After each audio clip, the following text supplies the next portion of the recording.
पार्वती जन्मेर खबर के देवसेबार नारद সেখানে এসে উপস্থিত হয়েছেন।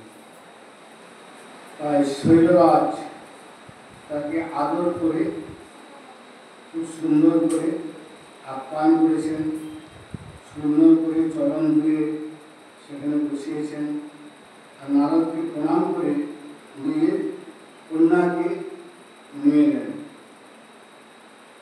দেবশিপাদ, এই আমার কন্যা সন্তান। আপনি তো ত্রিকালদর্শী, এই কন্যার কপালে ভাগ্যে কি আছে আপনি যদি একটু জন্মকুণ্ডলী বর্ণনা করতেন তাহলে ভালো। এর নাম কি রাখা যায়, এই কন্যার ভাগ্য কেমন হবে, একটু যদি কৃপা করে আপনি আমাদের বলেন। দেবশিপাদ নারদ খুব সুন্দর করে বর্ণনা আরম্ভ করলেন। হে পর্বতরাজ, তোমার এই কন্যা অত্যন্ত সুন্দর হবে, পরমা সুন্দরী হবে, খুব সহজ মানে খুব সোজা হবে এবং অত্যন্ত সুশীলা হবে। সোজা সোজা শব্দের অর্থ কিন্তু মূর্খ নয়।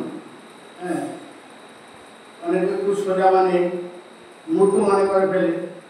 মূর্খ কিন্তু খুব টেরা হয়, তাই মানে খুব গোয়ারও হয়। তাই এই কন্যা তোমার খুব জ্ঞানী হবে, খুব বুদ্ধিমান হয়েও তার মধ্যে কিন্তু সরলতা থাকবে, যার মধ্যে সহজতা রয়েছে, চতুরতা রয়েছে, বিজ্ঞান হয়েও তার কিন্তু তিনি সহজ, তিনি সোজা, জ্ঞানী হবে। আর এই তোমার কন্যার নাম হবে, তাকে কেউ বলবে উমা, কেউ ডাকবে অম্বিকা, মা ভবানী। আর শুধু তাই নয়, তার মধ্যেও অনেক অনেক সুন্দর সুন্দর লক্ষণ রয়েছে। তার মধ্যে দু চারটা আবার অবগুণও থাকবে। সেই অবগুণগুলো হলো গুণহীন, মানহীন। আর শুধু তাই নয়, মাতা পিতা, হ্যাঁ, এবং সে উদাসীন হবে। তার মধ্যে কোনো অভিমান থাকবে না, কোনো আসক্তি থাকবে না। পূর্বজন্মে আসক্তি ছিল বলেই তো তাকে দেহত্যাগ করতে হলো। পিতার যজ্ঞে যদি না যেত তাহলে তো তার দেহত্যাগ হতো না। তার জন্য এই জন্মে কি হবে? উদাসীন থাকবে, সংসারের প্রতি উদাসীন থাকবে। আর যেরকম সে উদাসীন থাকবে, তার বিবাহ তেমনি মানুষের সঙ্গে হবে।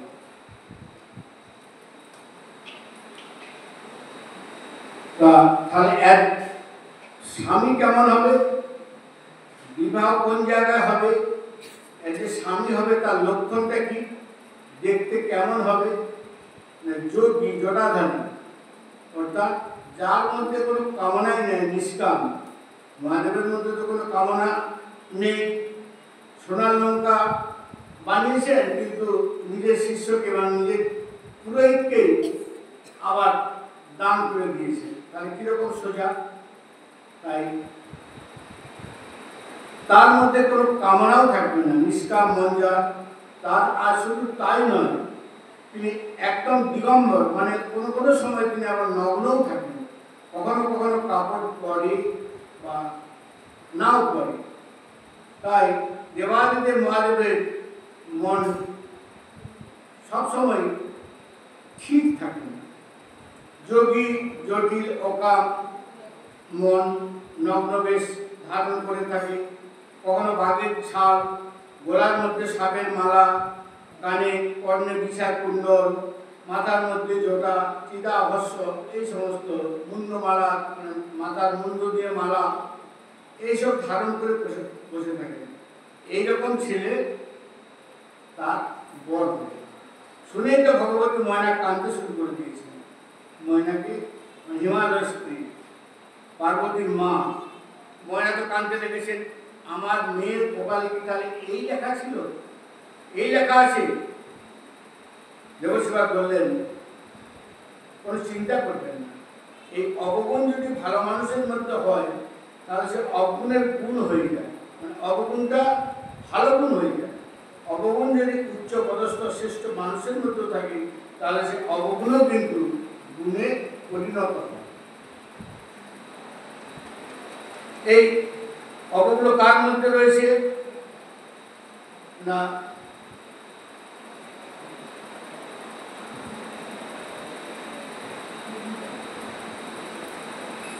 তাহলে এই অবগুণগুলো কার মধ্যে রয়েছে না? দেবাদিদেব মহাদেবের মধ্যেই রয়েছে। যোগী মহাদেব জটিল, জটাজুট ভারী মহাদেব,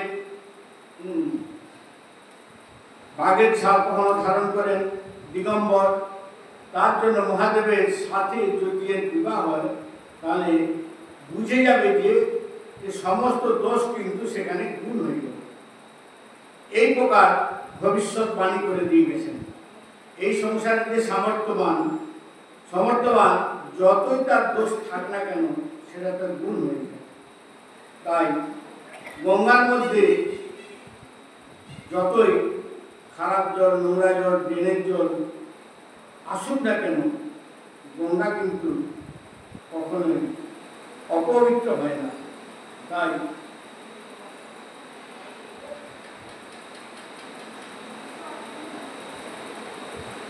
পার্বতী শুনছে যে সমস্ত অবগুণ মহাদেবের মধ্যে রয়েছে, তাই ছোটবেলা থেকেই পার্বতী মহাদেবকে কিন্তু ভালোবেসে ফেলেছে। এখন মহাদেবকে তিনি বিবাহ করতে চান। মনে মনে তিনি মহাদেবকে স্বামী রূপে সমর্পণ করে ফেলেছেন। মহাদেব কিভাবে? মহাদেব তো কোনো সাধারণ নন। মহাদেবকে পাওয়াও কিন্তু সহজ নয়। একদিন মা ভগবতী পার্বতী স্বপ্নের মধ্যে দেখছেন যে এক ব্রাহ্মণ এসেছেন। এক ব্রাহ্মণ এসে মা পার্বতীকে বলছেন, তুমি যদি মহাদেবকে স্বামী রূপে পেতে চাও তাহলে তোমাকে অনেক ত্যাগ স্বীকার করতে হবে, তোমাকে তপস্যা করতে হবে। পার্বতী মাকে বললেন, মা আজকে আমি একটা স্বপ্ন দেখছি, জানো, আমি দেখছি আমাকে এক ব্রাহ্মণ এসে বলছেন তুমি যদি মহাদেবকে স্বামী রূপে পেতে চাও তাহলে তোমাকে তপস্যা করতে হবে। তাই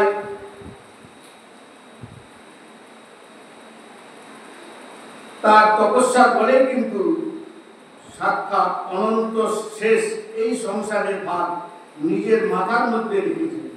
আর সেই মহাদেবকে যদি পেতে হয় তাহলে তোমাকে তপস্যা করতে হবে। ভগবতী মা পার্বতী তপস্যা আরম্ভ করলেন। বনের মধ্যে গিয়ে মা পার্বতী তপস্যা আরম্ভ করলেন। কিভাবে তপস্যা করছেন? সংবত সহস মূল ফল খাও এক বৎসর, 1 বছর পর্যন্ত শুধু ফলমূল খেয়ে তপস্যা করতে হবে। তাতে যখন কোনো ফল তিনি পেলেন না, 100 বছর তিনি 100 বছর তিনি শাক, শুধু শাক খেয়ে তপস্যা করলেন। তারপরে কিছুদিন তিনি জল খেয়ে, আবার কিছুদিন বায়ু খেয়ে, এইভাবে তিনি তপস্যা করছেন। তারপরেও যখন তপস্যার কোনো ফল পাচ্ছেন না, তখন গিয়ে তিনি কি করলেন? বেল পাতা 300 বছর পর্যন্ত, 3000 বছর পর্যন্ত তিনি শুধু বেল পাতা খেয়ে তপস্যা করেছেন। যে বেল পাতাগুলি গাছ থেকে পড়ে যায় শুকিয়ে, সেই শুকনো বেল পাতাগুলি খেয়ে তিনি 300 বছর তপস্যা করেছেন। না কেন? না, বেল পাতা কি হচ্ছে মহাদেবের অত্যন্ত প্রিয়। তবুও যখন তিনি আর তাতেও যখন কোনো ফল হচ্ছে না, তখন যখন কোনো ফল হচ্ছে না, তিনি কি করলেন? তিনি যে বেল পাতা খাচ্ছিলেন, কিছু পরে সেই শুকনো পাতাগুলো পর্যন্ত খাওয়া বন্ধ করে দিলেন। পাতা খাওয়া বন্ধ করে দিয়েছেন। মা ভগবতী উমার আরেক নাম হল অপর্ণা। তিনি পর্ণ ত্যাগ করেছেন, তিনি হলেন অপর্ণা। তাই দেখতে দেখতে উমার শরীর ক্ষীণ হয়ে গেল, রুগ্ন হয়ে গেল, শুকিয়ে যাচ্ছে। এই প্রকার উমা ঘোর তপস্যা করছেন। যখন তপস্যা ব্যতীত হয়ে গেল, সঙ্গে সঙ্গে আকাশবাণী হল, হে দেবী, তুমি নিশ্চিন্ত হয়ে যাও, তোমার সকল মনস্কামনা পূর্ণ হবে। তুমি কোনো চিন্তা করো না, তুমি শীঘ্রই সপ্তর্ষিগণ তোমার কাছে আসবেন, আর তোমার পিতা তোমাকে সুন্দর স্বাগত করে এইখান থেকে নিয়ে যাবে। সপ্ত ঋষিগণ যখন তোমার কাছে আসবে, তখন তুমি বুঝে যেও যে তোমার তপস্যার ফল অতি শীঘ্রই তুমি পাবে। এই প্রকার যখন আকাশবাণী হলো, আকাশবাণী হওয়ার সঙ্গে সঙ্গে ভগবতী উমা দিব্য মহাদেবের স্তুতি আরম্ভ করলেন।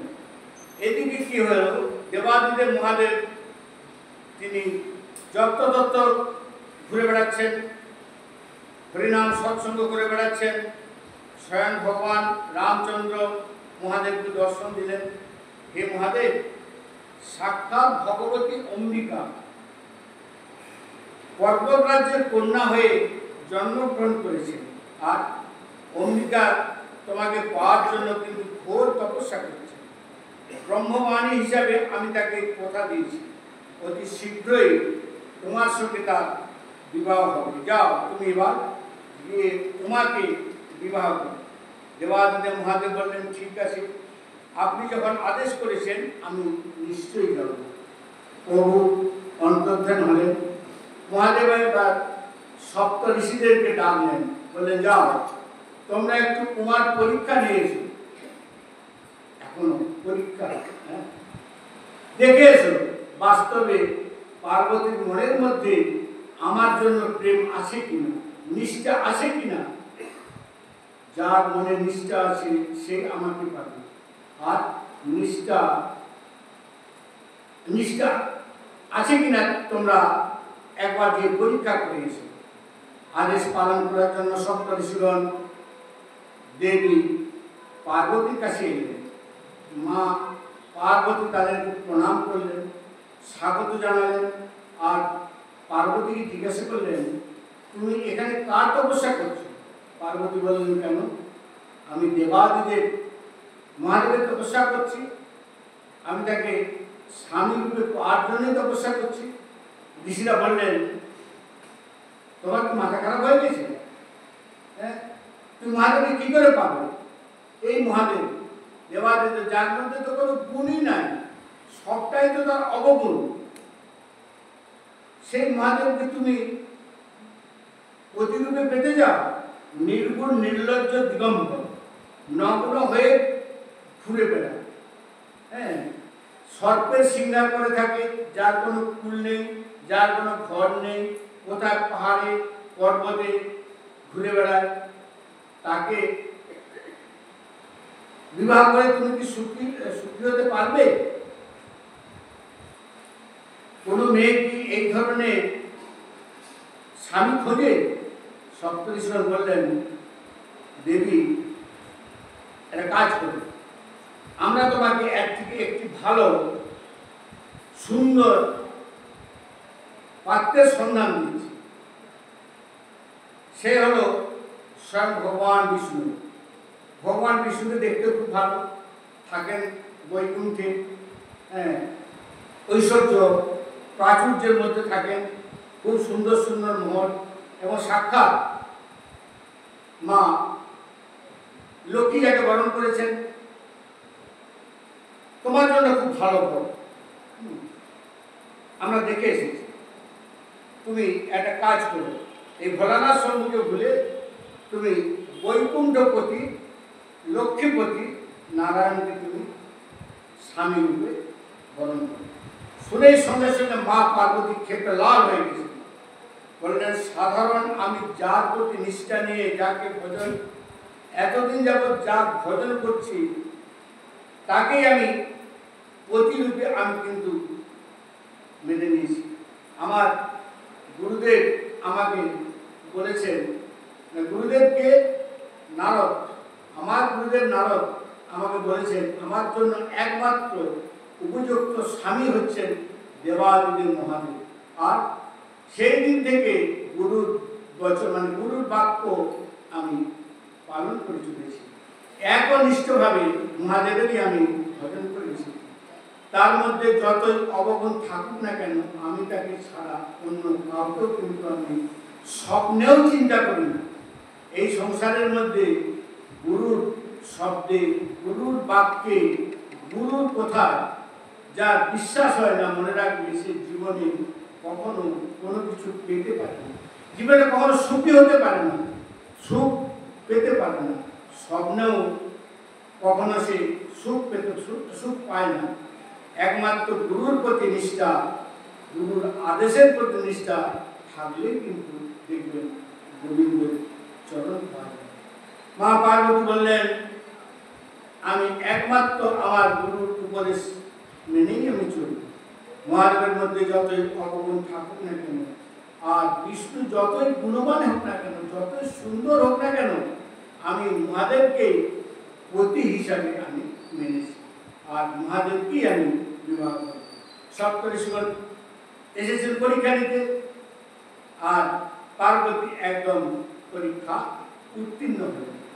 সপ্তর্ষিগণ আশীর্বাদ দিলেন, আমরা তোমাকে আশীর্বাদ দিচ্ছি, শীঘ্রই মহাদেবের সঙ্গে তোমার বিবাহ হবে, যাও এবার তুমি বিয়ে যাও। সপ্তর্ষিগণ এসে কাছে মহাদেবকে সব বললেন, তোমার কন্যার তপস্যা ফলপ্রসূ হয়েছে, স্বয়ং মহাদেবের সঙ্গে বিবাহের জন্য রাজি হয়েছে। যাও, তুমি নিজের কন্যাকে নিয়ে এসো। হিমালয়কে গিয়ে স্বয়ং নিজের কন্যাকে সুস্বাগত সুন্দরভাবে তাকে নিয়ে এলেন। এদিকে কি হয়েছে, এদিকে অদ্ভুত অত্যাচারী অসুর, সেই অসুরের নাম ছিল তারকাসুর। তারকাসুর অত্যাচার খুব বেড়ে গেছে। তিন লোকে সবাই তাই রব উঠেছে। তারকাসুরের অত্যাচারে সমস্ত দেবতাগণ একবার অতিষ্ঠ হয়ে উঠেছে। ব্রহ্মার কাছে গিয়ে সকালে উপস্থিত হয়েছেন, হে পরম পিতা, তারকা অসুরের অত্যাচারে আমরা অতিষ্ঠ হয়েছি, আপনি আমাদের রক্ষা করুন। তারকাসুরের সঙ্গে যুদ্ধে কিন্তু কেউ পেরে উঠছে না। তারকাসুরকে বরদান রয়েছে, তারকাসুরের মৃত্যু একমাত্র মহাদেবের পুত্রের হাতেই হবে। তাই মহাদেবের ঔরসে জাত যে পুত্র হবে তার হাতেই তারকাসুর বধ হবে, অন্য কেউ তাকে তো মারতে পারবে না। এটা মানে তারকাসুরের বরদান আছে। তাই মহাদেবের পুত্র কিভাবে হবে? আগে তো মহাদেবের বিয়ে হতে হবে। মহাদেব সপ্তর্ষিদের পাঠিয়েছিলেন পরীক্ষা করার জন্য। মহাদেব দিব্য আনন্দ মগ্নে হরিনাম করছেন, বসে বসে প্রভু লীলা চিন্তন করছেন, ধ্যানে বসে প্রভু লীলা চিন্তন করছেন। করতে করতে ধ্যানে বসে গেছেন। মহাদেব যোগী তো, হ্যাঁ, চিন্তা করতে করতে কোন সময় তিনি সমাধিস্থ হয়ে গেছেন, নিজেও বুঝতে পারেন না ধ্যানের মধ্যে কোন সময় তিনি সমাধিস্থ হয়ে গেছেন। কথা বলতে বলতে মহাদেব কিন্তু সমাধিতে চলে যান। তাই মহাদেবের সমাধিস্থ হয়ে গেছেন, সমাধিস্থ অবস্থায় বসে আছেন। মহাদেবের যদি সমাধি ভঙ্গ না হয় তাহলে তার বিয়ে হবে না। বিয়ে যদি না হবে তাহলে পুত্র কিভাবে হবে? সমাধি তো ভঙ্গ করতে হবে। সমাধি কিভাবে ভঙ্গ করা হবে? যতক্ষণ পর্যন্ত মহাদেবের সমাধি না ভাঙবে ততক্ষণ পর্যন্ত তো দেবাদিদেবের বিয়ে হবে না। সমাধি কিভাবে ভাঙবে? একমাত্র কাম যতক্ষণ জাগ্রত না হবে ততক্ষণ পর্যন্ত মহাদেবের সমাধি ভাঙবে না।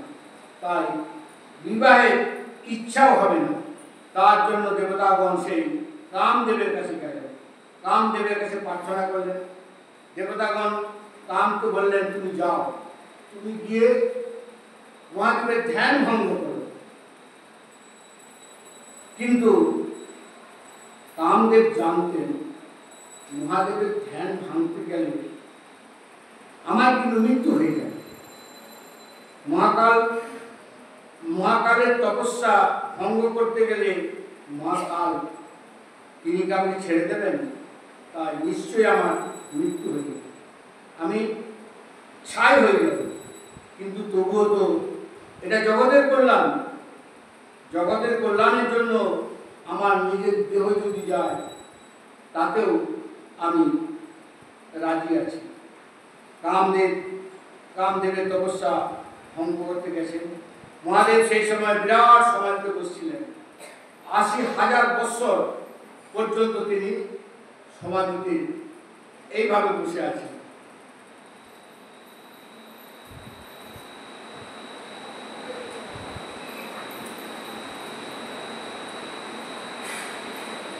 যখন মহাদেব ধ্যানে বসেন তখন ওইভাবে ৮০,০০০, ৯০,০০০, ১০০,০০০, হ্যাঁ, এবার তার সংকল্প ৮০,০০০ বছর তিনি ধ্যানে বসে আছেন। কামদেব কি করলেন, নিজের অর্ধাঙ্গিনী কামদেবের স্ত্রী রতি, সেই রতিকে নিয়ে উপস্থিত হয়েছে। মহাদেবের ধ্যান ভঙ্গ করার জন্য খুব চেষ্টা করলেন। নিজের সঙ্গে নিজের যত কামের অঙ্গ ভঙ্গ উপাঙ্গ সব নিয়ে এসে উপস্থিত হয়েছেন। কোনো মতেও যখন মহাদেবের ধ্যান ভঙ্গ করা যাচ্ছে না, ভঙ্গ করতে পারছেন না, তখন তিনি কি করলেন, কামের সমস্ত জগৎকে জর্জরিত করে দিলেন। দেখুন ভাগবত বলছিলাম, এই কামদেবী হচ্ছেন ভগবানের পুত্র পদ্মন্য। এই পদ্মন্যই ভগবান শ্রীকৃষ্ণের পুত্ররূপে জন্মগ্রহণ করলেন। তারপরে আবার তিনি স্বর্গে ফিরে গেলেন। তো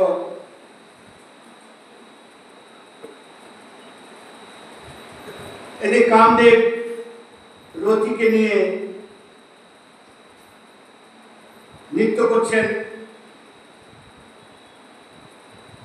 চরম নৃত্য করছেন, মানে এমন ভাবে নৃত্য করছেন, বড় বড় ঋষি মুনি গন্ধর্ব সবাই কিন্তু সেই সময় কামে একবার জর্জরিত হয়ে গেছেন। তাই মহাদেবের তৃতীয় নেত্র খুলে গেল। তৃতীয় নেত্র খুলতেই কামদেব একবারে ভস্ম হয়ে গেল, তার শরীর সঙ্গে সঙ্গে জ্বলে গেল। যখনই কামদেব জ্বলে পুড়ে ছাই হয়ে গেলেন, সঙ্গে সঙ্গে রতি মানে কামদেবের স্ত্রী রতি মূর্ছিত হয়ে গেলেন, শিবের চরণে পড়ে গেলেন।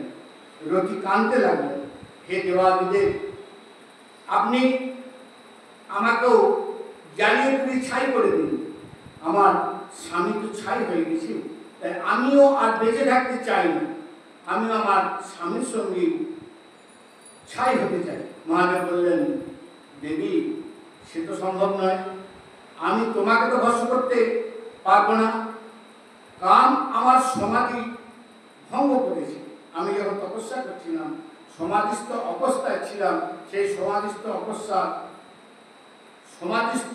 অবস্থা আমার ভঙ্গ করেছে, যার জন্য আমি তোমাকে তো ভস্ম করতে পারবো না। কাম আমার সমাধি ভঙ্গ করেছে। আমার যে লীলা আনন্দে, যে লীলায় আমি মগ্ন ছিলাম, সেই লীলা তো আজ এখন আমার বিঘ্ন ঘটে গেল। তার জন্য আমার ক্রোধের দৃষ্টিতে কামদেব জ্বলে পুড়ে ছাই হয়ে গেল। সমস্ত দেবতাগণ এসে প্রার্থনা করলেন, হে প্রভু, কাম যদি না থাকে তাহলে এই সংসার কি করে চলবে? এই সংসার একমাত্র কামের মাধ্যমে চলবে। মহাদেব বললেন, ঠিক আছে, চিন্তা করবেন না, কামের শরীর জ্বলেছে, কিন্তু কাম এই শরীর ছাড়াই, অর্থাৎ এই অঙ্গ ছাড়াই নিজের কাজ কিন্তু করতে থাকে। তাই আজ থেকে তোমার স্বামীর নাম হবে অনঙ্গ। শ্রীমদ্ ভাগবতের মধ্যে আমরা তো পাই না, ভাগবতের মধ্যে আমরা পাই মহারাসের সময় ভগবান অনঙ্গ বংশীবাদন করেছিলেন, তার জন্য কামদেবের আরেক নাম হল অনঙ্গ। কাম অঙ্গ ছাড়াই নিজের কাজ করতে থাকেন, কিন্তু ভগবতী রতি বললেন, কিন্তু আমার স্বামীর শরীর তাহলে আমি কবে পাবো? দেখো, কামকে শরীর দেওয়া অধিকারটা কিন্তু আমার নেই, এই অধিকার একমাত্র একজনেরই আছে, স্বয়ং ভগবান শ্রীকৃষ্ণের। সেই সময়, যে সময় আর কি যদুবংশ দাপরের অন্তে, দাপরের শেষে কৃষ্ণ জন্মগ্রহণ করবেন, সেই কৃষ্ণের ঘরে তোমার প্রতি মানে রতির প্রতি কামদেব পুত্ররূপে জন্মগ্রহণ করবেন, আর তখনই সেই শরীরটা প্রাপ্ত হবে। সেই ভগবতী রতি তখন থেকেই তপস্যা করে চলেছেন। এবং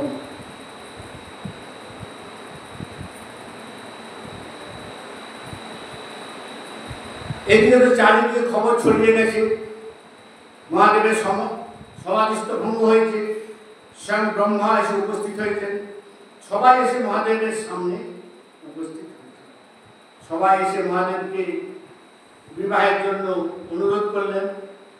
শিবও তৈরি হয়েছেন, খুব সুন্দর পর্বতরাজ হিমাচল বিবাহের আয়োজন করেছেন, সপ্ত ঋষিগণ এসে উপস্থিত হয়েছেন। খুব সুন্দর বিবাহের লগ্ন পত্রিকা, এখানে তো শিবের মানে বিয়ের জন্য যত রকম আয়োজন সমস্ত করা হচ্ছে।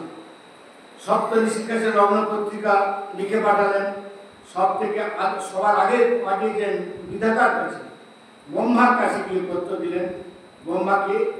ব্রহ্মাই হলেন শিবের পিতা, সব থেকে আগে বরের বাবার কাছে তো এসে উপস্থিত হতে হয়, তাই নিমন্ত্রণ পত্র দিয়েছেন। ব্রহ্মা খুশি হল, বিবাহের আয়োজন করা হয়েছে।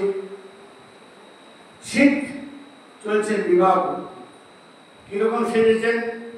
গলায় মুন্ডমালা, এক হাতে ত্রিশূল, আরেক হাতে ডমরু, নন্দীর উপরে বসেছেন, ষাঁড়ের উপরে বসেছেন। তাই শিবের বাহন্ত নন্দী, পিছনে চলছেন বরযাত্রী। দেবীগণ হাসছেন না কেন? এমন বরের জন্য যোগ্য বউ আর কিন্তু খুঁজে পাওয়া যাবে না, একমাত্র পার্বতী এমন বরকে বিয়ে করি। তাই সমস্ত সব শিবের যারা অনুচরগণ তারা পিছনে পিছনে চলেছেন, গান বাজনা বাজাতে বাজাতে। তার মধ্যে আসে আবার কে কে? ব্রহ্মা, বিষ্ণু, ইন্দ্র, চন্দ্র সব রয়েছেন। আর এদিকে যত রুদ্রগণ রয়েছে, রুদ্রগণ সবাই মিলে খুব সুন্দর করে বাজনা বাজাচ্ছেন, আনন্দ করছেন। কেউ মুখহীন, মানে কারো মুখটা নেই, কারো আপনার হাতটা নেই। কিরকম বরযাত্রী? হ্যাঁ, কারো মুখ নেই, কারো হাত নেই, কারো চোখ নেই, কারো আবার পা নেই। কেউ ঝুলছে, কেউ হা হা করে হাসছে। তাহলে কিরকম বরযাত্রীগুলি দেখুন, এইরকম বিচিত্র বিচিত্র আপনার দেবাদিদেব মহাদেবের বরযাত্রী। এইসব বরযাত্রী দেখে ভগবান বিষ্ণু ব্রহ্মাকে বললেন, তোমরা একটু পিছিয়ে যাও। দেবতাদের সবাইকে একটু পিছিয়ে যেতে বললেন, তা না হলে আমাদের কি ইজ্জত থাকবে? আমাদের তো মান সম্মান সবই চলে যাবে। তাই ভগবান সবাইকে নিয়ে একটু পিছিয়ে গেলেন। আর এই দিকে যত রুদ্রগণ ছিল তারা সবাই মিলে জোরে জোরে কীর্তন শুরু করেছে। কি কীর্তন? ওম নমঃ শিবায়, ওম নমঃ শিবায়, নমঃ শিবায়। শিবের যে কীর্তন প্রিয় সেই কীর্তন করেছে। যখনই কীর্তন শুরু করে দিয়েছেন, মহাদেব আর থাকতে পারছেন না। তখন তিনি সেই নন্দীর উপরে বসেছিলেন, কিন্তু এমন কীর্তন চলছে, এবার তিনি নন্দীর উপরে উল্টো দিকে কেউ বসে গেলেন। ওইদিকে মুখ করে বসেছিলেন, নন্দী যাচ্ছে ওইদিকে, এইদিকে তিনি ওদিকটা পিছন করে এইদিকে সামনে করে বসে গেলেন। তার রুদ্রগণ সমস্ত সব নন্দী ভিঙ্গিগণ তারা কীর্তন করছে। এইরকম দেবাদিদেব মহাদেবের বরযাত্রী। এমন বিচিত্র বর আজ পর্যন্ত কারো কখনো হয়েছে কি না হবে? বরযাত্রী নিয়ে যখন হিমালয়ে পৌঁছে গেছে, হিমালয়ে যত নর নারী সমস্ত উৎকণ্ঠিত হয়ে আছে বর দেখার জন্য। সবাই লালায়িত, সবাই একদম ব্যাকুল, আমরা বর দেখব। বর দেখার জন্য, বরযাত্রী দেখার জন্য সবাই লালায়িত হয়ে গেছে, চারিদিকে ভিড় লেগে গেছে। কিন্তু যখন বরযাত্রীগুলো দেখছে আর বরকে দেখেছে, দেখে সব পালাতে শুরু করেছে, চল চল চল পালিয়ে চল। যে যেখানে ছিল পালাচ্ছে। সে ভূত, প্রেত, পিশাচ, এগুলো তো বরযাত্রী। এইগুলো দেখে সবাই তখন দৌড়াতে লেগেছে। যখন এসে পৌঁছেছে, সবাই খবর পেলেন যে বর এসেছে। বরণ করার জন্য শাশুড়ি মা যখনই বরণডালা নিয়ে উপস্থিত হয়েছেন, সঙ্গে সঙ্গে সে বরকে দেখে মা মেনকা মানে শাশুড়ি সঙ্গে সঙ্গে বেহুশ হয়ে গেছেন। জামাইয়ের যা রূপ এতদিন শুনেছিলাম, আজকে সাক্ষাৎ দেখলাম। শাশুড়ি বেহুশ হয়ে গেছেন, সবাই জলের ছিটা দিয়ে শুশ্রূষা করছেন। যখনই জ্ঞান ফিরেছে, ময়না তো জোরে জোরে কাঁদতে শুরু করে দিয়েছে। মাথায় হাত দিয়ে কান্নাকাটি করছেন, আমার মেয়ের কপালটা কি এতই খারাপ, মেয়ের কপালটা কি এতই খারাপ হয়ে গেল যে এইরকম একটা জামাই পেয়েছি, এত সুন্দর কন্যা, ননীর মতো, নবনীর মতো যার কোমল শরীর, তো এমন বরের কাছে যাবে? হে ভগবান, হে বিধাতা, তুমি কি এইটাই লিখে রেখেছিলে? যেমন তেমন করে বর ঘরে তো নিয়ে এলো, ঘরে গিয়ে কান্নাকাটি আরম্ভ করে দিয়েছেন। আমি মেয়ের বিয়ে দেবো না, আমার মেয়েকে আমি ঘরেই বসিয়ে রাখবো, কুমারী করে রাখবো, তবু এমন বরের সঙ্গে আমি বিয়ে দেবো না। যখন সবাই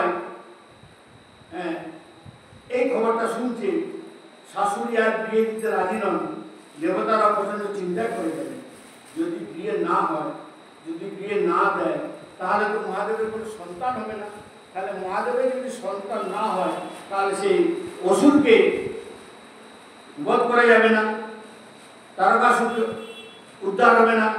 দেবতারা সবাই নারদের কাছে শুনলেন, দেবশ্রীপাদ আপনি যান, গিয়ে আপনি তাড়াতাড়ি একটা ব্যবস্থা করুন। নারদ সঙ্গে সঙ্গে সেই সপ্তর্ষির সাথে নিয়ে এসে উপস্থিত হলেন। নারদ এসে তখন সবাইকে বোঝাতে আরম্ভ করলেন, বিশেষ করে মা পার্বতীকে বোঝাচ্ছেন, মা তুমি এই মেয়েকে সাধারণ কন্যা তুমি মনে করো না মা, এই কন্যা কোনো সাধারণ কন্যা নয়, এ জন্মে নয়, এই জন্মে জন্মে এ দেবাদিদেব মহাদেব মানে শিবের অর্ধাঙ্গিনী, পূর্বজন্মে সে ছিল সতী, সতীর উপর দেহ ত্যাগ করে তোমার কন্যা হয়ে জন্মগ্রহণ করেছে। তোমার এই কন্যা সাক্ষাৎ আদি অনাদি, তিনি হলেন আদ্যা শক্তি। পূর্বে তিনি ছিলেন দক্ষরাজের পুত্রী, সতী ছিলেন, সেই সতী রূপে দেহত্যাগ করে আবার জন্ম নিয়েছেন। তিনি যুগে যুগে মহাদেবেরই স্ত্রী রূপে থাকেন, মহাদেবকে ছেড়ে তো অন্য কারোর সাথে তিনি থাকবেন না, কোনো কারোর সাথে তার বিবাহ হতে পারে না।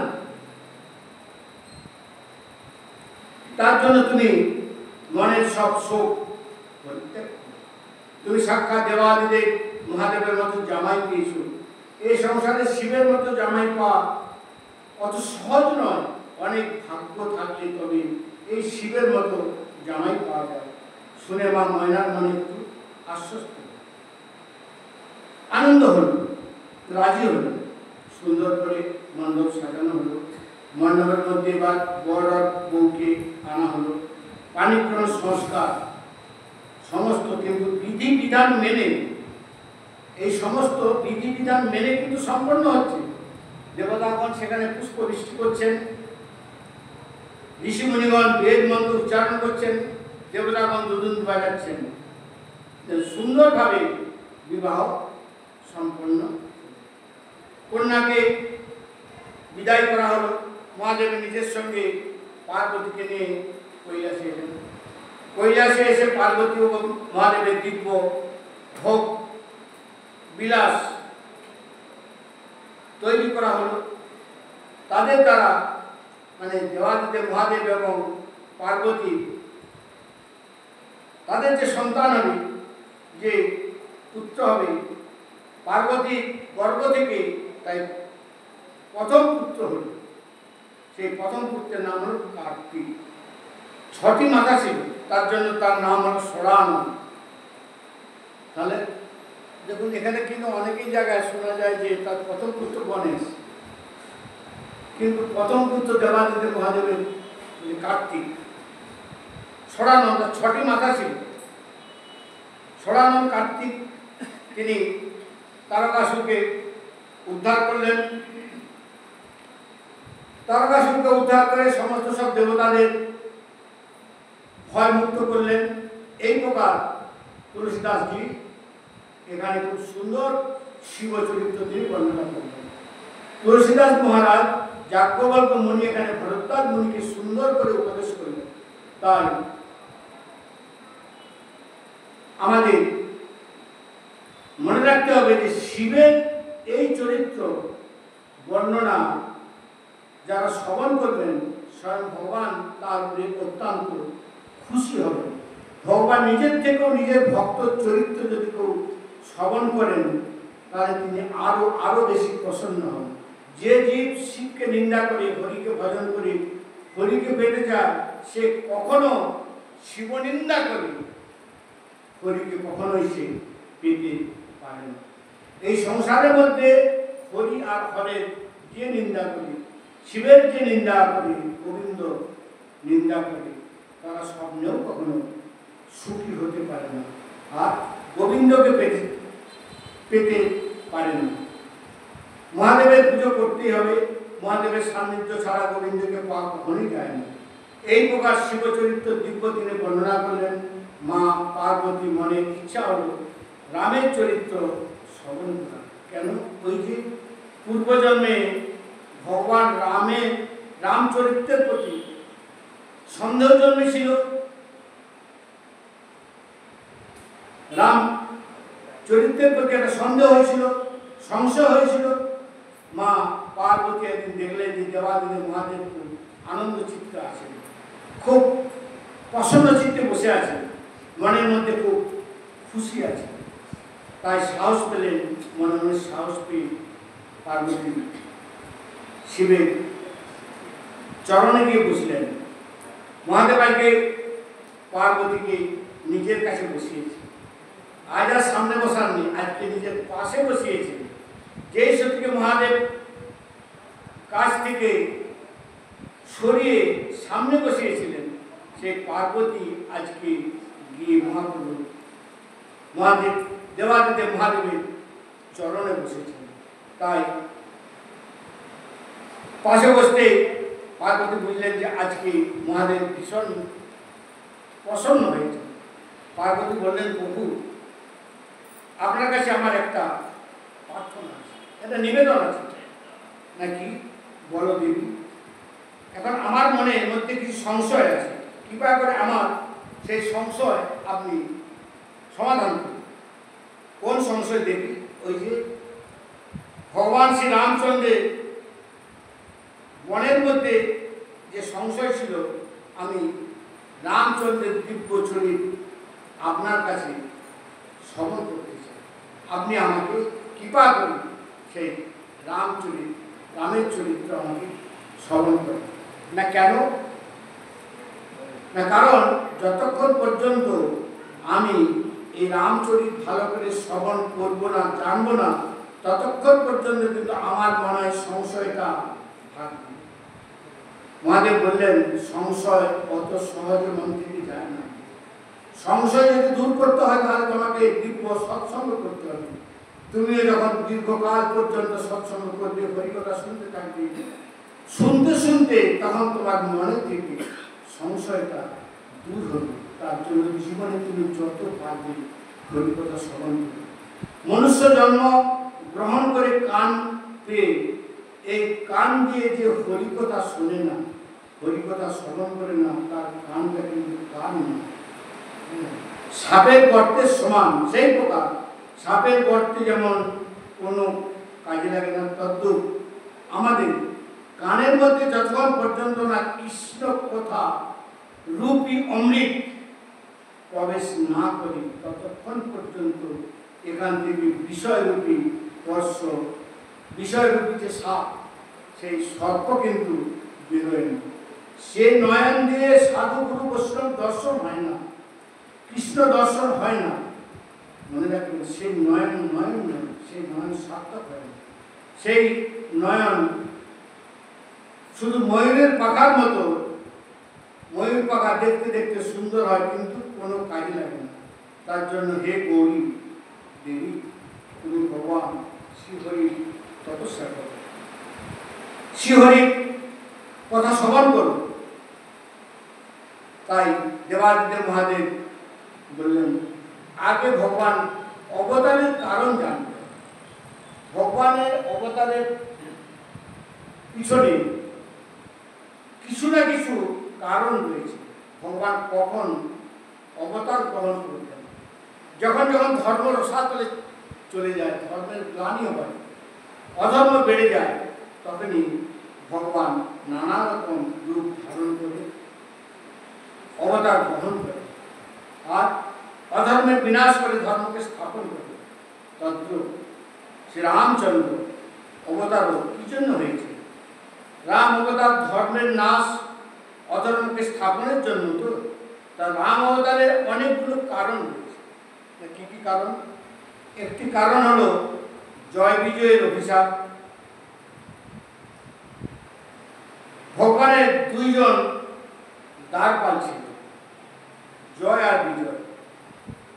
সনকাদির অভিশাপ লাগলো তাদেরকে, অভিশাপের কারণে তাদেরকে অসুর হতো, আর তাদের রক্ষার জন্য ভগবানকে, মানে তাদের উদ্ধার করার জন্য ভগবানকে অবতার হতে হবে। তারাই 3 জন্মে এসেছে। এই জয় বিজয় তারাই কিন্তু 3 জন্মে অসুর হয়ে এসেছে। হিরণ্যাক্ষ, হিরণ্যকশিপু, ভগবান তাদের উদ্ধার করার জন্য বরাহ আর নৃসিংহ রূপ ধারণ করেছিলেন। দ্বিতীয়বার জয় বিজয় এলো রাবণ এবং কুম্ভকর্ণ হয়ে। ভগবান রামচন্দ্র রূপী অবতার নিয়ে তার দিকে উদ্ধার করার জন্য আসতে হবে। দ্বিতীয় কারণ, জলন্ধর ভগবতী বৃন্দা অর্থাৎ তুলসী দেবী, এই জলন্ধরী একবার রাবণ হয়ে জন্মগ্রহণ করেছিলেন। এর পিছনেও একটি বিরাট আপনার কাহিনী রয়ে গেছে। যার তৃতীয় কারণ হল একবার দেবশ্রীপাদ নারদ, তিনি একবার ভগবানকে অভিশাপ দিয়েছিলেন, এটাও কোনো এক কল্পের কথা, তোমাকে মনুষ্য জন্ম গ্রহণ করতে হবে, আর তুমি মনুষ্য জন্ম গ্রহণ করে পত্নী বিয়োগে, স্ত্রী বিয়োগে তোমাকে কাঁদতে হবে। এটাও একটা রাবণের, এই দেবশ্রীপাদের অভিশাপ ছিল। তাই মানে এটাও একটা বড় রহস্যের কথা। আরেকটি কারণ হলো কশ্যপ আর অদিতি তপস্যা করেছিলেন। তাদের কাছে তপস্যা, মানে তাদের তপস্যায় প্রসন্ন হয়ে ভগবান তাদেরকে বরদান দিয়েছিলেন, আমি তোমাকে পুত্ররূপে তোমার ঘরে জন্মগ্রহণ করব। আর সেই কশ্যপ আর প্রজাতি অদিতি, কশ্যপ আর অদিতি এখানে দশরথ ও কৌশল্যা হয়ে এসেছে। ভগবান তাদের ঘরে পুত্ররূপে জন্মগ্রহণ করেছিলেন। আরেকটি কারণ আছে, মনু আর শতরূপা। ভগবান যখন মনু আর শতরূপা যখন ভগবানের তপস্যা করছিলেন, নৈমিষারণ্যে তপস্যা করছেন, ভগবান প্রসন্ন হলেন, বললেন কি বলছো? তারা বললেন তোমার মতো একটি পুত্র চাই। ভগবান বললেন তথাস্তু, আমি তোমার ঘরে পুত্র রূপে আসব। সেই মনু আর শতরূপাও কিন্তু কৌশল্যা এবং দশরথ।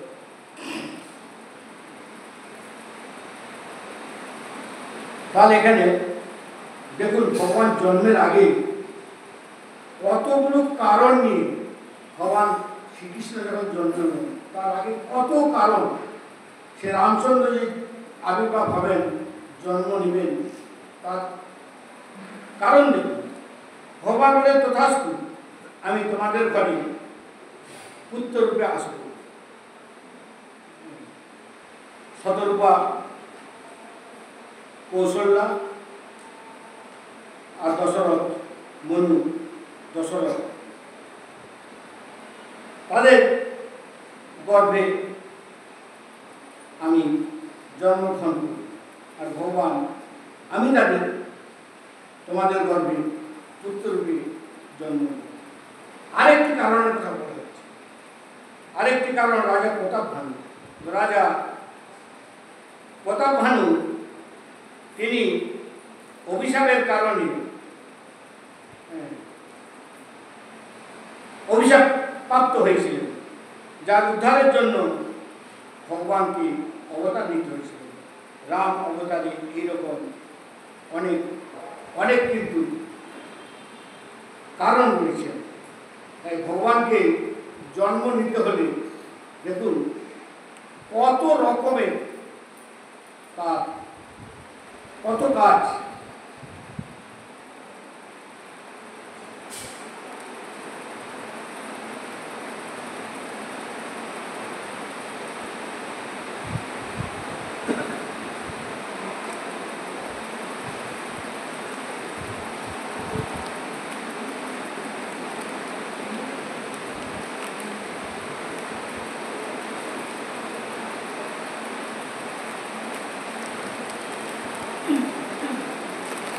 স্বয়ম্ভু নারদ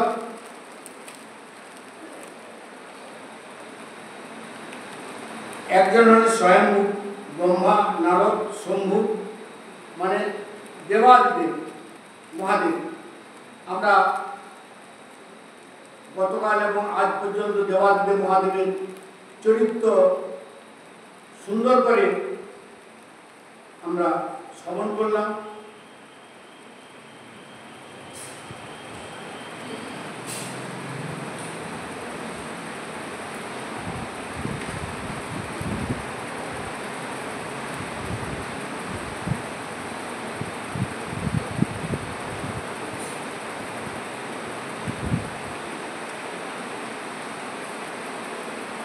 দেবাদিদেব মহাদেবের বিবাহ এমন বিবাহ উৎসব, না ভূত না ভবিষ্যতি, মানে না কেউ কখনো শুনেছে, না কেউ কখনো দেখেছে, না কখনো হয়েছে। তাই প্রথমত জামাই থেকে শাশুড়ি অজ্ঞান হয়ে গেল, খুব সুন্দর বিবাহ উৎসব হলো, দেবাদিদেব মহাদেবের পুত্র হলো, নাম হলো কার্তিক। এর অদ্ভুত কথা, কিন্তু একটা অদ্ভুত কথা এখানে বর্ণনা রয়েছে। মহাদেবের যখন বিবাহ হয়েছে, সেই বিবাহের সময় দেবাদিদেব মহাদেব আর পার্বতী কার্তিককে যখন মণ্ডপে আনা হয়েছে, তখন সেই মণ্ডপের মধ্যে বিশেষ করে সেখানে যেভাবে বিধি বিধানে তাদের বিবাহ হয়েছে, সেই সমস্ত বৈদিক, মানে দেখুন তারাও কিন্তু সেই বৈদিক নিয়ম অনুসারে সেখানে সমস্ত গণপতি পূজন করা হয়েছিল। এবার একটা অদ্ভুত প্রশ্ন, মহাদেবের বিবাহের আগে গণেশকে পুত্র, গণেশ কি করে? গণেশের জন্ম তো অনেক পরে হয়েছে, তাহলে কিভাবে গণেশের পূজা হয়েছে মহাদেবের বিবাহের আগে? এটা একটা কিন্তু বড় আশ্চর্যের ঘটনা। তুলসীদাসজি লিখছেন, পুরোহিতদায় সেখানে বিধিবিধান মেনে গণেশের পূজা করা হবে, গণেশের পূজা করিয়েছে। শিব পার্বতী দুজনে মিলে, পার্বতী গণেশের পুজো করা হয়েছে। তাহলে শিব আর পার্বতী গণেশের পুজো আগে কি করে করলেন, এই বিষয়ে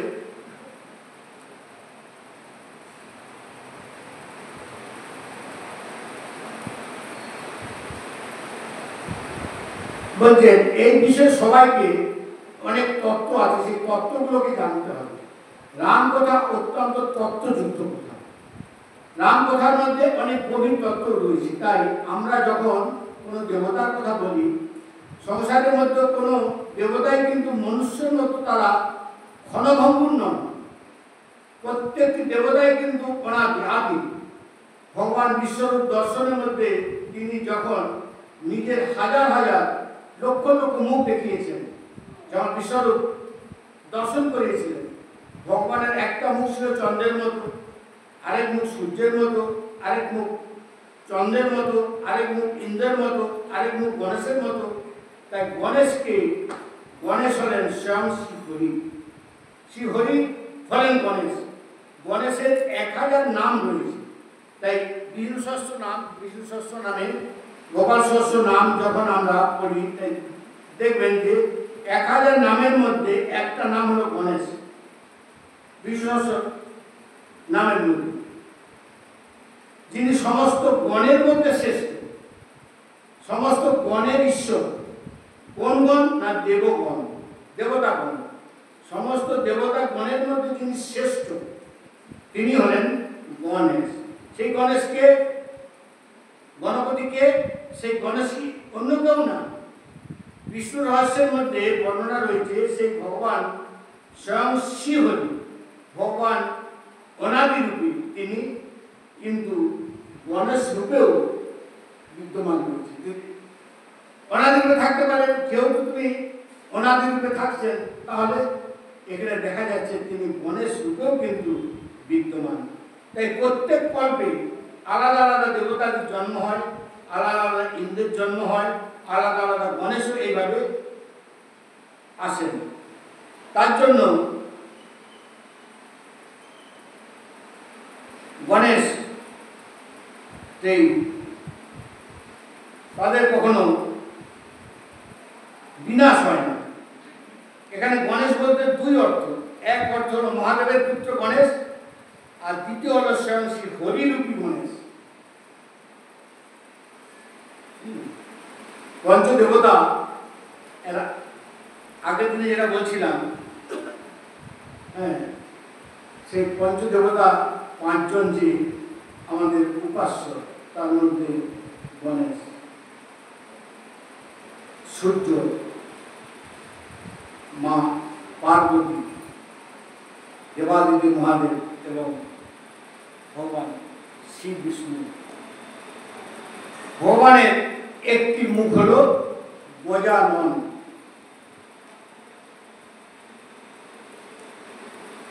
বেদের মধ্যে রয়েছে ভগবানের হাজার মুখ বলা হয়েছে। সে হাজার হাজার মুখের মধ্যে কোনো মুখ আবার ঘোড়ার মতো, কোনো মুখ মাছের মতো, কোনো মুখ হলো হাতির মতন, আর এটা হলো একটা গজানন, গণপতি। তাই আবার পদ্মপুরাণে বর্ণনা রয়েছে, বৈদিক রীতি অনুসারে আমাদের সনাতন ধর্মে, মানে হিন্দু ধর্মের মধ্যে যে পঞ্চদেবের উপাসনা, হিন্দুদের কতজন দেবতা, কতজন দেবতার আমাদের পূজা করা উচিত? হিন্দু ধর্মে বলেছে 33 কোটি দেবতা রয়েছে, নিশ্চয়ই রয়েছে, তাদের কোনো সংশয় নেই। শাস্ত্রে যেখানে বলা আছে দেবতা তো 33 কোটি থাকতে পারে, পূজনীয় কিন্তু সবাই নয়, কিন্তু বন্দনীয় সবাই। তাই পূজনীয় পূজন হচ্ছে 5 জন দেবতাকে আমাদের পূজনীয় পূজ্য বলা হয়েছে। সনাতন ধর্মের মধ্যে পঞ্চদেবতার উপাসনার কথা বলা হয়েছে। পঞ্চদেব উপাসনার মধ্যে পঞ্চদেবকে আমাদের পূজা করা উচিত। স্বয়ং ভগবান বলছেন এই পঞ্চদেবের উপাসনার দ্বারাই সনাতন ধর্ম কিন্তু জীবিত রয়েছে। এই পঞ্চদেবের মধ্যে আপনি নিজের ইষ্ট চয়ন করে পূজা করতে পারেন, যাকে আপনার ভালো লাগে। হ্যাঁ, যেমন শিব, দুর্গা, গণেশ, সূর্য আর বিষ্ণু, এই 5 জনের মধ্যে যাকে আপনার ভালো লাগবে আপনি মনোনীত করে তারই আপনি পুজো করতে পারেন। এই পঞ্চদেব উপাসনা আমাদের সনাতন ধর্মের মধ্যে, তাই পদ্মপুরাণের মধ্যে ভগবান একদম স্পষ্ট করে বলে দিয়েছেন, পঞ্চদেব উপাসনার মধ্যে যে যারই পুজো করুন না কেন, ঘুরে ফিরে সেই আমারই প্রাপ্ত হবে, আমারই পূজা করা হবে। কিন্তু কদাচিৎ বুদ্ধিমান যেই হয়, বুদ্ধিমানকে মহাপুরুষগণ বলছেন যে বুদ্ধিমান সেই হয় যে সরাসরি ভগবানের কাছেই চলে যাবে। অনেকে বলে যারা বৈষ্ণব তাদের দুর্গা পূজা করতে নেই, গণেশ পূজা করতে নেই, সূর্যের পূজা করতে নেই, এসব হলো ভ্রম। তাই ভ্রমের মধ্যে কখনো শুনতে নেই, মাথাও দিতে নেই। বৈষ্ণবের মধ্যে একমাত্র উপাস্য হল ভগবান শিব।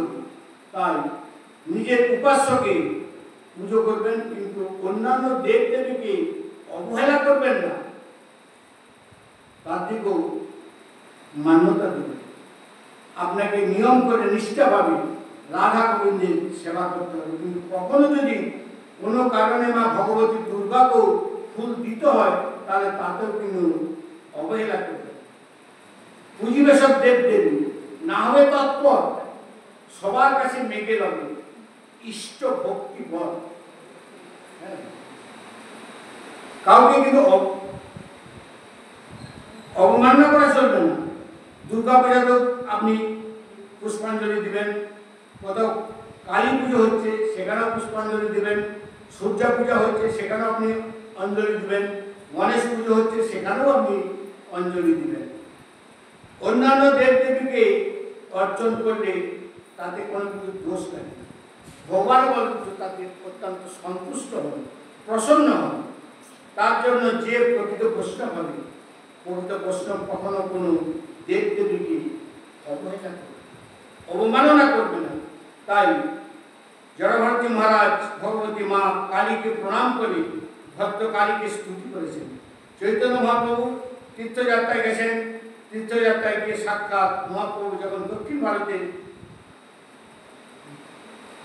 যখন গিয়েছিলেন, তখন দক্ষিণ ভারতের যাত্রা, তার সাথে পশ্চিম ভারতে যাত্রার মধ্যে দেবী ভগবতী অম্বিকাকে পর্যন্ত তিনি প্রণাম করেছেন, দর্শন করেছেন, এবং তার বর্ণনা রয়েছে চৈতন্য চরিতামৃতে মহাপ্রভু দক্ষিণ ভারতের বর্ণনা রয়েছে, এবং অম্বিকাকে তিনি যে প্রণাম করেছেন এবং মীনাক্ষী দেবী মীনাক্ষীকেও দর্শন করেছিলেন, কন্যাকুমারী দর্শন করেছেন, হ্যাঁ, মহারাষ্ট্রের সোলাপুরে মা লক্ষ্মীর দর্শন করেছেন।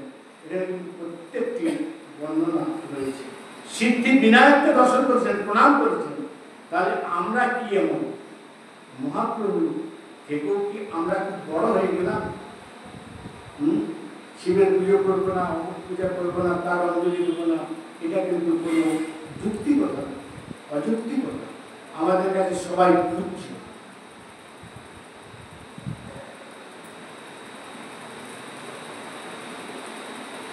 রাধারানী সূর্য পূজা করেছেন। প্রত্যেকটি পুজো করার আগে নারায়ণের পুজো করে নিতে হবে। তাই বৈষ্ণবগণ সরাসরি নারায়ণের চরণ ধরে। তিনি গণেশ, তিনি শিব, তিনি দুর্গা, কদাচিৎ কখনো কোনো দেব দেবী পুজো করবে তখন নারায়ণ স্বরূপ মনে করে। হ্যাঁ, ব্রাহ্মণরা দেখুন না, যখন কিছু কাজ করায় আজমন করায়, নমো বিষ্ণু, নমো বিষ্ণু, নমো বিষ্ণু, অপবিত্র পবিত্র হলে আগেই তো বিষ্ণুকে অর্পণ করে দিন। যা কিছু হলো বিষ্ণু, আবার যে শেষ হলো, হ্যাঁ, মানে সব পবিত্র অপবিত্র যা সমস্ত বিষ্ণুর চরণে সমর্পণ করে দিল। এই তো। তাই রাধারানী কিন্তু সূর্য পূজা করেছেন। প্রত্যেকটি পুজোর আগে তাই নারায়ণ পুজো করে। মা পার্বতী দেবাদিদেব মহাদেবকে জিজ্ঞাসা করেছিলেন, আমি সেই রামচন্দ্রের চরিত্রের কথা স্মরণ করতে চাই, কারণ আমার মনের মধ্যে সংশয়টা তো রয়ে গেছে। রামচরিত্র যতক্ষণ পর্যন্ত আমি বিস্তার করে না শুনতে পারবো, না শুনবো, ততক্ষণ পর্যন্ত আমার মনের মধ্যে একটা অশান্তি লেগে থাকে। মহাদেব বললেন, রামও কিন্তু অনেক, খুব মন দিয়ে শুনি, রামও কিন্তু অনেক, যেরকম রাম অনেক তদ্রূপ রামের চরিত্র অনেক। রাম জন্মে অনেক কারণ রয়েছে, আর এক এক কারণে এক এক বিচিত্র। কি কি কারণ? এখানে কিছু কারণ বর্ণনা করছে। যদি কারণে বর্ণনা হয়ে থাকে তাহলে 1000 বছর পেরিয়ে যাবে। মহাদেব যদি রাম জন্মাবার কারণে বর্ণনা করতে থাকেন, হ্যাঁ, তাহলে রাম বর্ণনাই হতে থাকবে, তাহলে রাম চরিত্রটা কখন আসবে? তাই রাম অবতার শুধু একবার হয়নি, প্রত্যেক ক্রেতাতে আলাদা আলাদা করে রাম অবতার হয়েছে। কৃষ্ণ অবতার একবার নয়, কৃষ্ণ অবতার অনেকবার হয়েছে। বর্তমানে আমাদের এইটা চলছে 28তম কলিযুগ। তার মানে 28টা সত্য বেছে, 28টা তেতা বেছে, 28টা দাপর বেছে। যেহেতু আমরা 28তম কলিযুগ, তাহলে আমাদের যদি 28তম কলিযুগ হয় তাহলে 28টা আগে আগে আগে আগে এগুলো গেছে। তাই ভগবান শ্রী রামচন্দ্র এসেছেন প্রত্যেক তেতায়। এই রামচন্দ্র আবির্ভাব হয়েছে প্রত্যেকে আলাদা আলাদা যুগে, আলাদা আলাদা মন্বন্তরে, আলাদা আলাদা ভাবে, আলাদা আলাদা কল্পে তাদের লীলা হয়েছে। এক কল্পে ভগবান রাম অবতার নিয়েছেন কি জন্য? ভগবান 2 দ্বারপাল ছিলেন, ভগবানের জয় আর বিজয়।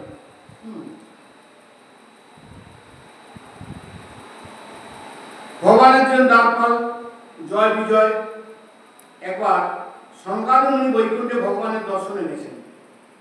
সনকাদি মুনিদের দেখতে খুব ছোট্ট ছোট্ট, তাদের বয়স 5 বছর, বালকের মতো। ভগবান বিশ্বাস করছেন ব্রহ্মার সেই 4 পুত্র, এরা ভগবানের পুত্র, কিন্তু এদের বয়স হাজার হাজার বছর বয়স, কিন্তু এরা দেখতে 5 বছর বালকের মতো। ব্রহ্মার এই 4 পুত্র যখন ভগবানকে দর্শন করতে গেছেন, দ্বারপাল সঙ্গে সঙ্গে দাঁড়িয়ে তার দিকে বাধা দিয়েছে।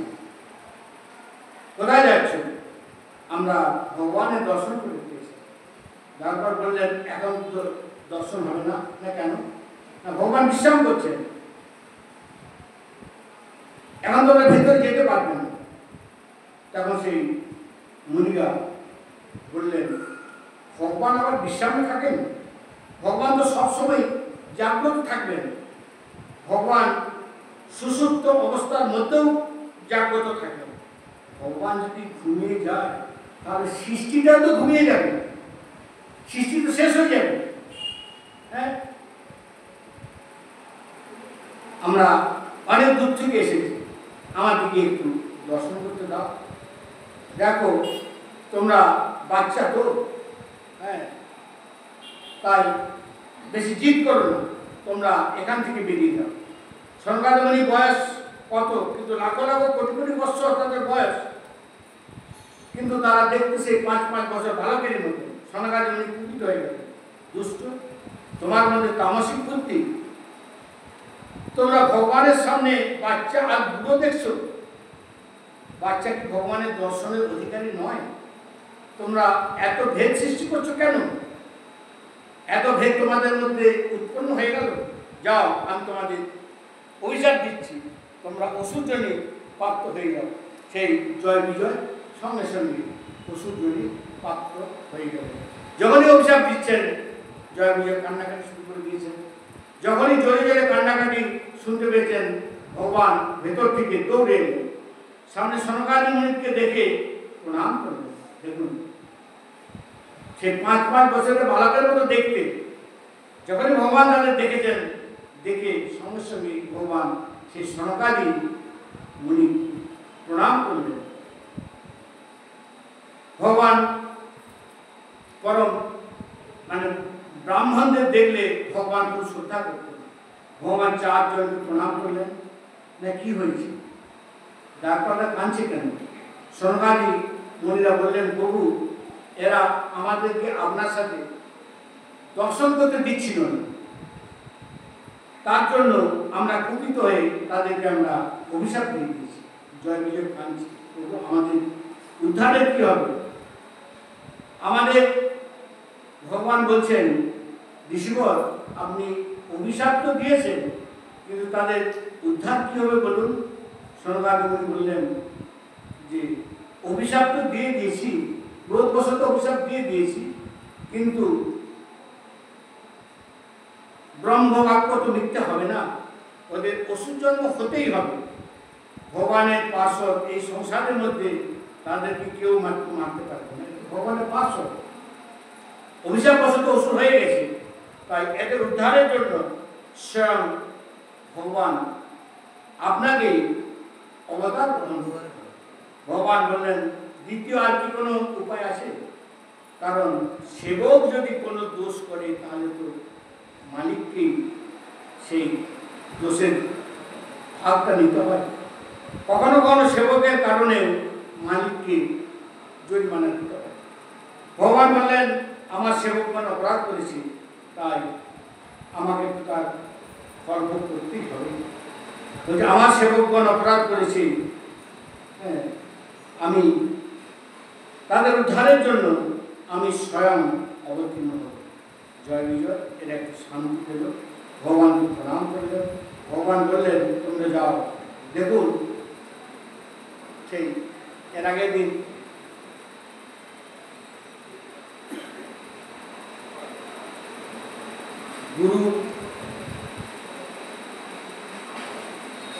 গুরুদেবের সম্বন্ধে আমি বলছিলাম, কৃষ্ণরুষ্ট হলে গুরু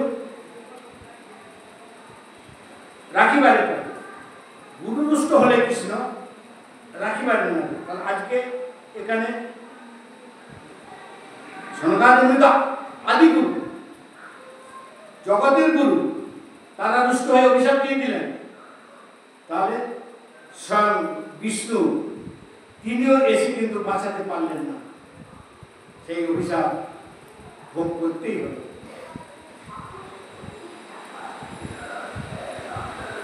তাদের মনে খুব কষ্ট হলো, কারণ বৈকুণ্ঠ থেকে তার দিকে চলে যেতে হচ্ছে। তাই ভগবান তাদেরকে প্রণাম করলেন, ভগবান তাদেরকে সম্মান দিলেন, কিন্তু ভগবান তার দিকে কন্দর্পহানের মধ্যে নিয়ে গেলেন না। ভগবান কিছুই বলেননি, আপনারা ভিতরে আসুন কি বসুন। কেন ভগবান স্বাগত করলেন না? না, ভগবানও বুঝিয়ে দিলেন দোষ কিন্তু আপনাদেরও আছে। সনকাদি মুনি সেখান থেকে এসে দিব্য তপস্যায় লীন হয়ে গেলেন। প্রায়শ্চিত্তের জন্য তারা আবার তপস্যা আরম্ভ করলেন। আর এদিকে জয় বিজয় এসে সর্বপ্রথম 2 অসুর হলেন। কশ্যপের স্ত্রী দ্বিতীয় গর্ভ থেকে জন্মগ্রহণ করলেন, নাম হলে হিরণ্যাক্ষ আর হিরণ্যকশিপু। জয় বিজয়ের প্রথম হিরণ্যাক্ষ এবং হিরণ্যকশিপু রূপে জন্ম দিলেন। ভগবান তাদের উদ্ধারের জন্য বরাহরূপ এবং নিঃস্ব রূপ ধারণ করলেন। বরাহরূপ ধারণ করে হিরণ্যাক্ষকে উদ্ধার করলেন, আর নিঃস্ব রূপ ধারণ করে হিরণ্যকশিপুকে উদ্ধার করলেন। আর তারাই আবার পরের জন্মে কি হলো, রাবণ এবং কুম্ভকর্ণ। 3 জন্মে তারা অসুর হবেন। 1 জন্ম কেটে গেল, আবার দ্বিতীয় জন্ম রাবণ কুম্ভকর্ণ। রাবণ কুম্ভকর্ণ উদ্ধারের জন্য ভগবানকে রামচন্দ্র রূপে অবতার ধারণ করতে। এটাও রাম অবতার একটা কিন্তু মুখ্য কারণ। আরেকটি কারণ হলো কশ্যপ ও অদিতি। দেবতাগণ যখন অসুরদের কাছে পরাস্ত হয়ে গেছেন, তখন ভগবতী অদিতি ভগবানের তপস্যা করলেন। ভগবানের তপস্যা করার পরে ভগবান প্রসন্ন। তখন ভগবান অদিতির প্রশ্ন করলেন, দেবী তুমি কি চাও? না প্রভু, আপনাকে পুত্ররূপে আমি পেতে চাই। কশ্যপকে জিজ্ঞেস করলেন, তুমি কি চাও? প্রভু, আমিও চাই।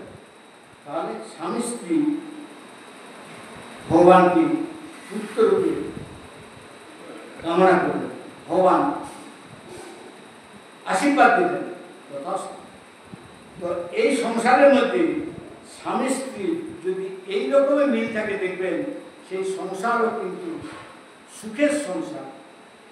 তাই জীবনটাও তাদের আনন্দময় হয়ে থাকবে। দুজনেই বললেন, প্রভু আমরা আপনাকে পুত্ররূপে পেতে চাই। ভগবান বললেন, চিন্তা করো না, তোমাদের ইচ্ছা অবশ্যই পূর্ণ হবে। তোমাদের ইচ্ছা সত্য হোক এবং সত্য হোক। ভগবান কি সত্য করে বর দিলেন। কাশ্যপ আর অদিতি ঘরে ভগবান বামন রূপে অবতার নিলেন। এই কশ্যপ আর অদিতি পরের বার কি হলেন, দশরথ এবং কৌশলী রূপে জন্ম নিলেন। ভগবান তখন তাদের দিয়ে রাম রূপে অবতার নিলেন। আর তৃতীয়বার তারা এই কশ্যপ ও অদিতি বসুদেব আর দেবকী হল। তখন ভগবান তাদেরকে কৃষ্ণ রূপে জন্ম নিলেন। এটাই হলো দ্বিতীয় কারণ। আর তৃতীয় কারণ, এখানে আরেকটা কথা ছিল, ভগবতী বৃন্দার একটা অভিশাপ ছিল। এই বৃন্দা কে ছিল? এই বৃন্দা অসুর সম্রাট দৈত্যরাজ জলন্ধরের স্ত্রী ছিল। জলন্ধরের আরেকটি নাম ছিল শঙ্খচূড়। সাংঘাতিক অসুর কিন্তু।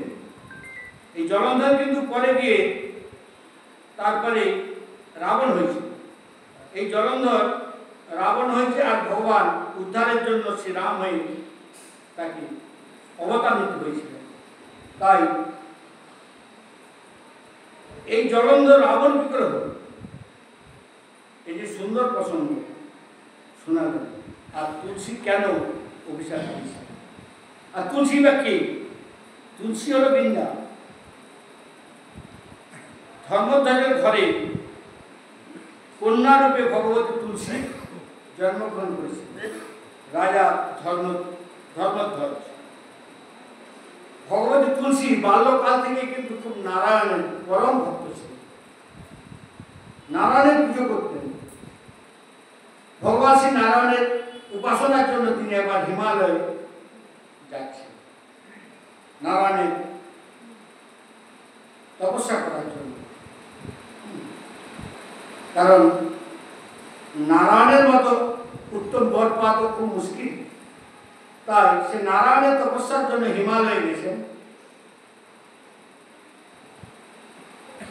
উত্তম বরের কামনায় নারায়ণের তপস্যা করতে গেছেন, যাওয়ার সময় পথের মধ্যে হঠাৎ করে এক জায়গায় দেখছেন এক বৃক্ষের নিচে গণেশকে দেখেছেন। গণেশকে দেখলেন, তিনি সেখানে ধ্যানস্থ অবস্থায় তিনি বসে আছেন, নিজের ইষ্ট ভগবান শ্রীহরিকে স্মরণ করছিলেন। দেখুন, গণেশের ইষ্ট কি? ভগবান শ্রীহরি। ভগবতী তুলসী যখন সেখানে তিনি যাচ্ছেন, দূর থেকে গণেশকে দেখে গণেশের প্রতি একটু আকর্ষিত হয়ে গেল, মোহিত হয়ে গেল। আহা, কি সুন্দর! গণেশকে দেখতে তো খুব সুন্দর, যার জন্য গণেশের প্রতি একটু মোহিত হয়ে গেল। মনে মনে ভাবছেন, যদি গণেশকে আমি প্রতিরূপে স্বামী রূপে পেতে পারতাম। এই বিচার করে তিনি গণেশের সম্মুখে গিয়ে উপস্থিত হলেন। গণেশের দিকে তাকিয়েছেন যখন, তিনি গণেশকে সম্বোধন করলেন, হে গজানন। গণেশ চোখ তুলে দেখলেন সামনে তুলসী।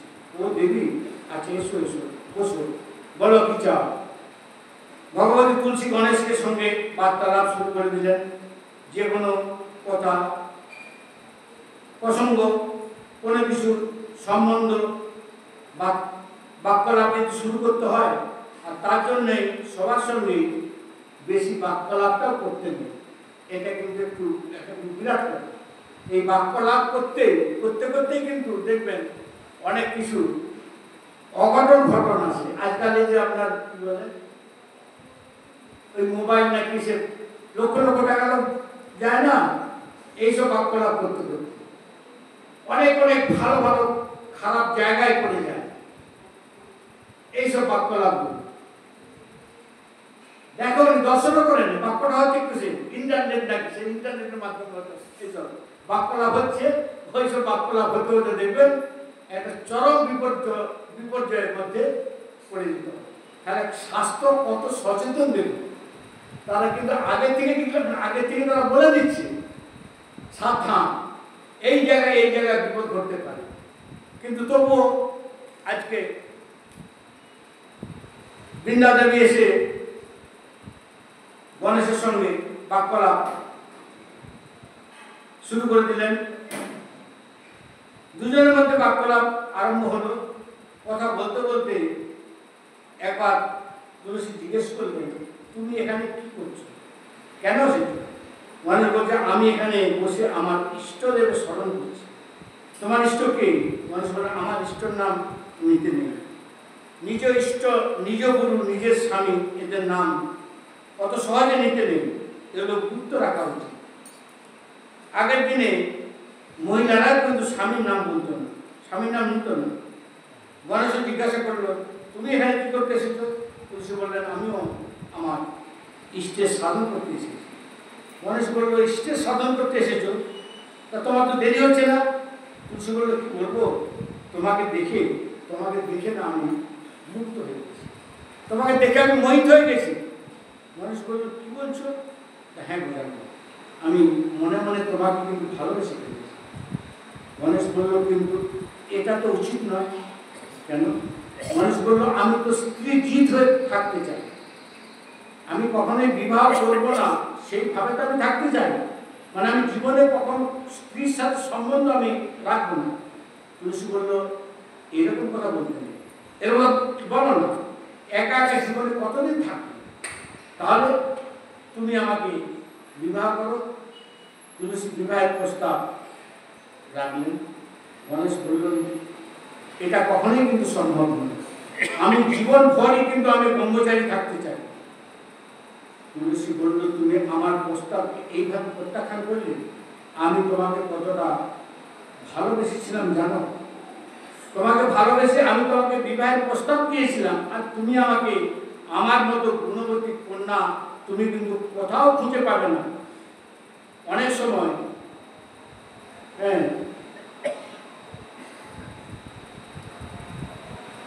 কারোর মধ্যে যদি কোনো বেশি গুণ থাকে, তাহলে কিন্তু তার আবার অহংকার এসে যায়। তাই গণেশ বলল, তোমার কি গুণ আছে না আছে আমার খোঁজার দরকার নেই। অপমানিত হয়ে গেল, তুমি আমাকে অপমান করছো, যাও, আমি তোমাকে অভিশাপ দিচ্ছি। তুমি তো বলছো আমি স্ত্রী হয়ে থাকবো, বিয়ে করবো না, বিবাহ করবো না, তো তোমার একটা নয় দুটো বিয়ে হবে। শুনেই গণেশ কুপিত হয়ে যায়, দূর হয়ে যায়, বেরিয়ে যা, তুই আমাকে আজকে অভিশাপ দিলি, আমি তুই ছায়াও মারাবো না। এইভাবেই তিনি কুপিত হয়ে গেলেন। তোরও স্বভাব ওই অসুরের মতোই হয়ে গেল, চিন্তা করিস না, তোরও অসুরের সঙ্গেই বিয়ে হবে। গণেশ অভিশাপ দিয়ে দিলেন, দুইটি জিনিস দিলেন, তোর ছায়াও যেন আমার উপরে না পড়ে। তাই গণেশকে কখনো তুলসী অর্পণ করতে নেই, গণেশ পূজায় তুলসী কখনোই লাগে না। গণেশ রুষ্ট হয়ে গেলেন, তার জন্য গণেশকে দুর্বা অর্পণ করতে হবে।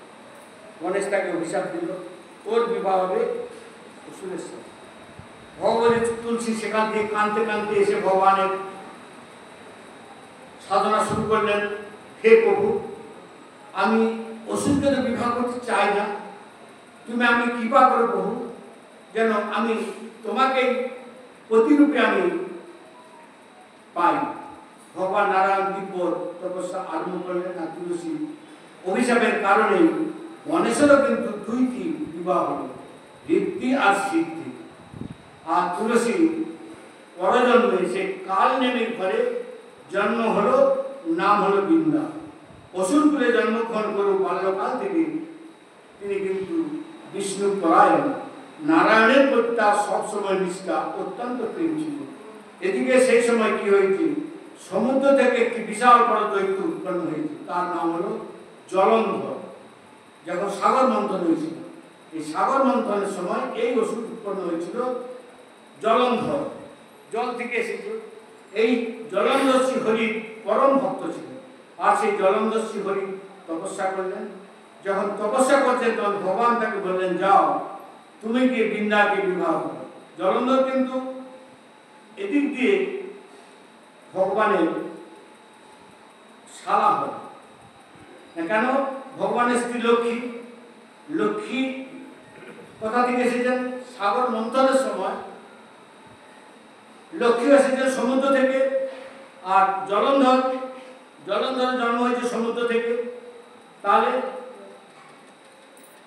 লক্ষ্মীর ভাই হচ্ছে, তাহলে লক্ষ্মী যদি ভাই হয়, হ্যাঁ, তাহলে ভগবান শ্রীকৃষ্ণের শালা হচ্ছে। জলন্ধর বৃন্দাকে বিবাহ করছেন। ওই যে গণেশের অভিশাপ ছিল, তো অসুরের সাথে বিবাহ হবে।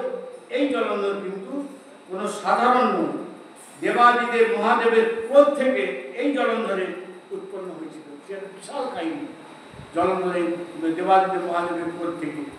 এবার দেবরাজ ইন্দ্রের সঙ্গে মহাদেবের কথা কাটাকাটি শুরু হয়েছে। তখন ইন্দ্র মহাদেবকে যখনই বজ্র দেখিয়েছেন, মহাদেব কি আর ফিরে যাওয়ার পাত্র?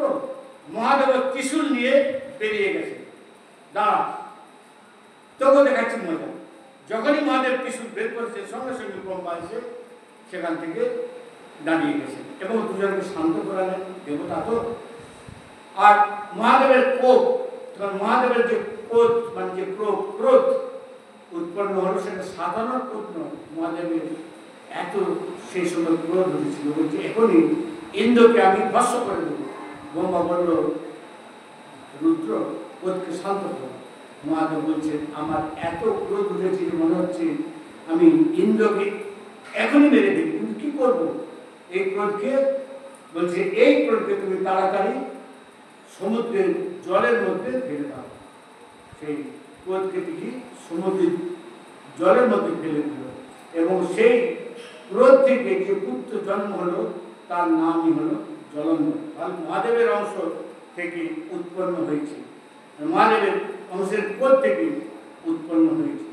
তাই ব্রহ্মার ক্রোধ থেকে উৎপন্ন হলেন মহাদেব, আর মহাদেবের ক্রোধ থেকে উৎপন্ন হলেন জলন্ধর। তামসিক প্রবৃত্তি যখন মনের মধ্যে হয়, তামসিক প্রবৃত্তি থেকে একমাত্র অসুরেরই উৎপন্ন হয়, অসুরেরই জন্ম হয়। তার জন্য সংসারের মধ্যে যারা সাধক, যারা বৈষ্ণব, যারা ভক্ত, তাদের তামসিক প্রবৃত্তি থেকে সব সময় কিন্তু সরে চলা উচিত। তার জন্য নিজের আহার বিহার সেটাও কিন্তু শুদ্ধ রাখা উচিত। আর তামসিক হলে বিহার তামসিক হবে। তাই ভগবতী বৃন্দা এতটাই নিষ্ঠাবান পবিত্রবান ছিলেন, তিনি জলন্ধরকে নারায়ণ মেনে পতিকে পরমেশ্বর বলা হয়তো, তিনি বরকে বিষ্ণু মনে করে তিনি নিজের স্বামীকে পূজা করতেন এবং একনিষ্ঠভাবে সেই পতিব্রতা নারী প্রতাপের কারণেই কিন্তু এই জলন্ধর ত্রিলোক বিজয় করেছিলেন, একমাত্র এই পতিব্রতা নারী। তার জন্য কেউ তাকে কিন্তু হারাতে পারেনি। স্বর্গ মর্ত্য পাতাল তিন লোক তিনি বিজয় করেছিলেন। তাই একবার জলন্ধরের নজরে কিন্তু এসেছিল সেই পার্বতীকে বিবাহ করার জন্য জলন্ধর ইচ্ছা প্রকাশ করেছিলেন। পার্বতীর সঙ্গে সঙ্গে সেখান থেকে অন্তর্ধান হয়ে গেছিলেন। অন্তর্ধান হয়ে মহাদেবের কাছে গিয়ে বললেন, মহাদেব কুপিত হলেন। কুপিত হয়ে মহাদেব জলন্ধরের সঙ্গে যুদ্ধ আরম্ভ করলেন। তাই এই সংসারের মধ্যে যখন মানুষ কোনো অন্য স্ত্রীর উপরে কুদৃষ্টি পড়ে, তার কুদৃষ্টি আসে, তখনই জানবে যা তার পতন আরম্ভ হয়ে যায়। তাই এইভাবে জলন্ধরের কিন্তু পতন হতো না, তাকে কেউ কিন্তু মারতে পারত না, সামান্য একটু কুদৃষ্টির জন্য তার এই পতন এসে গেল। তারপরে এখানে দেবাদিদেব মহাদেবের সঙ্গে যুক্ত হবে, জলন্ধর উদ্ধার হবে। হ্যাঁ, এই ঘটনা আগামীকাল যদি আপনাদের কৃপা হয়, তাহলে দেখুন রামচরিত্রের মধ্যে কত কিছু এবং সবার নতুনত্ব ঘটনা, এই ঘটনাগুলো